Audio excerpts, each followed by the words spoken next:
AP EAMCET 2024కి సంబంధించి ఎవరైతే second phase కౌన్సిలింగ్లో పార్టిసిపేట్ చేస్తున్నారో వాళ్ళందరికీ ఈ రోజే మనకి ఒక చివరి అవకాశం అనమాట. ఎందుకంటే ఈ రోజే మనకి చేంజ్ ఆఫ్ ఆప్షన్స్ మనకి టైం అయితే కల్పించారు.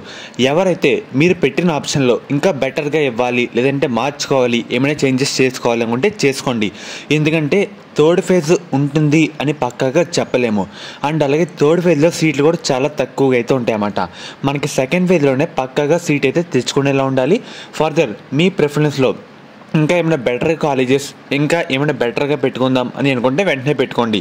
మనకి ఈ ఒక్కరోజే టైం అయితే ఉంది, ఇదైతే గుర్తుపెట్టుకోండి. మీరందరూ సెకండ్ ఫేజ్లో సీట్ వచ్చేలా చూసుకోండి. ఫర్దర్ ఏమైనా చేంజెస్ చేసుకోవాలి, లేదంటే మీకు నచ్చని కాలేజ్ పెట్టుకున్నా అది తీసేయాలనుకుంటే తీసేసుకోండి. మన బ్యాడ్ లక్ బట్టి అది వస్తే మనం తప్పకుండా దానికే వెళ్ళాలన్నమాట. ఇంకో ఫర్దర్ ఆప్షన్ అయితే ఉండదు. సో చూసుకోండి, మీరు పెట్టిన లిస్ట్లో ఇంకా బెటర్గా ఇవ్వాలనుకుంటే ఇప్పుడే ఇచ్చేయండి. ఈ ఒక్కరోజే మనకి టైం అయితే ఉందన్నమాట. సో ఏమైనా ప్రిఫరెన్స్ కానీ ఆర్డర్ కానీ ఏమైనా చేంజెస్ చేసుకోవాలనుకుంటే వెంటనే చేంజెస్ చేసుకోండి. మనకి ఇప్పటికే ఆల్రెడీ ఎనేబుల్ అయి ఉంటుంది, ఒకసారి చూసుకోండి. మనకి ఈ రోజు ఈవినింగ్ వరకు మీ వర్క్ మొత్తం కంప్లీట్ అయ్యేలా చూసుకోండి. ఫర్దర్ ఇంకా లేట్ అయితే వద్దు. మళ్ళీ ఈ నెల 13న సీట్ అలాట్మెంట్ అయితే వచ్చేస్తుందన్నమాట.